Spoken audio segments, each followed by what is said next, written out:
ஜெய் ஸ்ரீராம். வணக்கம். தந்தை சொல் மிக்க மந்திரமில்லை, இதுவே இன்றைய தலைப்பு. ஈன்று புறந்தறுதல் தாய்க்கு கடனே, சான்றோன் ஆக்குதல் தந்தைக்கு கடனே. இதை பெரியவர்கள் கூறியிருக்கிறார்கள். ஒரு தந்தையின் கடமை தன் மகனை கல்வி கேள்விகளில் சிறந்தவனாகவும் சான்றோனாகவும் ஆக்குவது. தசரதன் ஒரு சிறந்த தந்தையாக தன் மக்களை குருகுலவாசம் அனுப்பி அகவை 5 முதல் 12 வரை கல்வி கற்பித்தார். பல்லாண்டு காலம் தசரதன் மகப்பேர் இல்லாமல் இருந்தார். அவர் பல்வேறு யாகங்களை நடத்தி இறுதியாக புத்திர காமேஷ்டி என்னும் யாகத்தை செய்வித்து அவர் 4 ஆண் குழந்தைகளை பெற்றார். அவர் குழந்தை பேர் இல்லாத பொழுது அவர் செய்த ஒரு தவறினால் ஒரு சாபத்தையும் பெற்றார். ராம சகோதரர்கள் குருகுலவாசம் முடிந்து திரும்பினார்கள். சில காலம் சென்றது. பின்பு விஸ்வாமித்திரர் ஒரு நாள் வந்து ராமனை என்னுடன் அனுப்புக, என்னுடைய யாகத்தை காக்க என்றார்.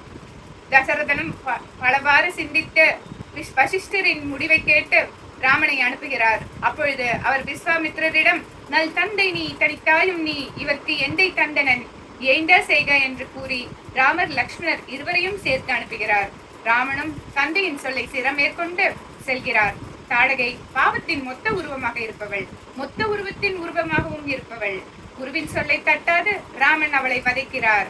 அதை வெடுத்த தாடகை சினத்தை ஓர் கனைவிடுத்து யாகமும் நடத்திய ஒரு மிகுத்த வாசிலை முறித்த மாயவன் மருகனே என்று அருணகிரிநாதர் குறிப்பிடுகிறார்.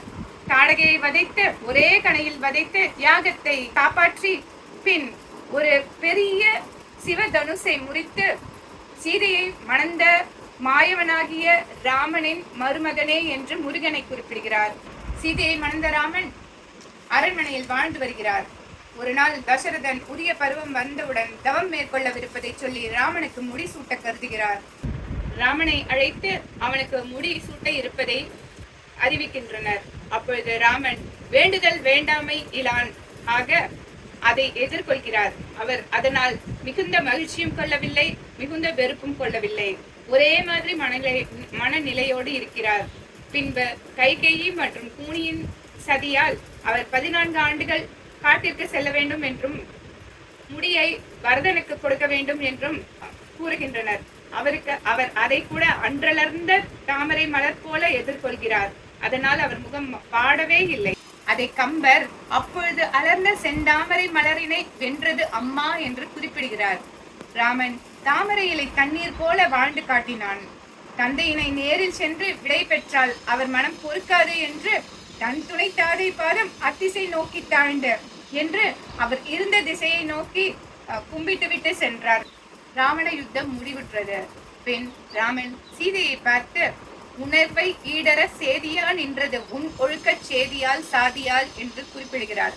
அதாவது அவர் சீதையின் கற்பை சந்தேகித்து நீ உன்னுடைய கற்பை நீ நிரூபிக்க வேண்டும் என்று கூறுகிறார். அதனால் சீதை என்ன சொல்றாங்கன்னா, மனத்தினால் வாக்கினால் மறுவுற்றேன் எனில் சினத்தினால் சடுதியில் தீ செல்வா என கூறி அக்னி பிரவேசம் செய்கிறாள் சீதை. ராமனின் மனதில் சீதையை பற்றி எந்த விதமான ஒரு சந்தேகமும் இல்லை. ஆனால் அவன் மனதிலே கனன்று கொண்டிருந்தது என்னவென்றால், கைகேயையும் பரதனையும் தன் தந்தை தள்ளி வைத்ததுதான். எனவே அவன் தன்னுடைய மனைவியை ஏற்றுக்கொள்ள மறுக்கிறான். அவனை ஏற்றுக்கொள்ள வற்புறுத்துகின்றனர் தேவர்களும் மற்றவர்களும். இருப்பினும் அவன் ஒத்துக்கொள்ளவே இல்லை. இறுதியில் மேலுலகில் இருந்து தசரதன் வந்து ராமனை கட்டி கொள்கிறார். அப்பொழுது அவர் கைகேயியால் புண்பட்ட இதயம் இப்பொழுதுதான் ஆறியது என்கிறார். பின் அவரும் சீதையை ஏற்றுக்கொள்ள வலியுறுத்துகிறார். அப்பொழுது ராமன், என்னுடைய தாய் என்ன தவறு செய்தால்? கைகேயி எந்த தவறும் செய்யவில்லை. என்னுடைய சகோதரனான பரதனும் எந்த தவறும் செய்யவில்லை. அவர்கள் இருவரையும் நீங்கள் ஏற்றுக்கொள்ளுங்கள் என்று கூறுகிறார். தசரதனும் அவர்களை ஏற்றுக்கொள்கிறார். ராமனும் சீதையை தன் மனைவியாக ஏற்றுக்கொள்கிறார்.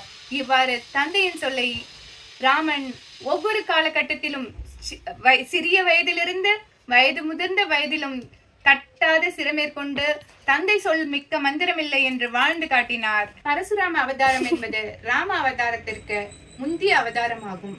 அவர் ஜமதக்னி முனிவர் ரேணுகா தேவி அவர்களின் புதல்வராக அவதரித்தார்.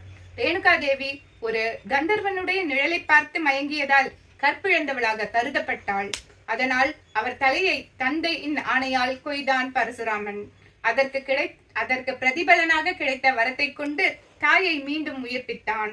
பழைய நினைவுகள் ஏதுமின்றி அவளே படைவீடு ரேணுகாதேவியாக வணங்கப்படுகிறாள். இவ்வாறு பரசுராம அவதாரத்திலும் ராமர் தந்தை சொல்லும் மிக்க மந்திரமில்லை என்ற கொள்கையை சிறமேற்கொண்டு வாழ்ந்தார். இதுவே அவர் நமக்கு விட்டு செல்லும் செய்தியாகும். நன்றி, வணக்கம்.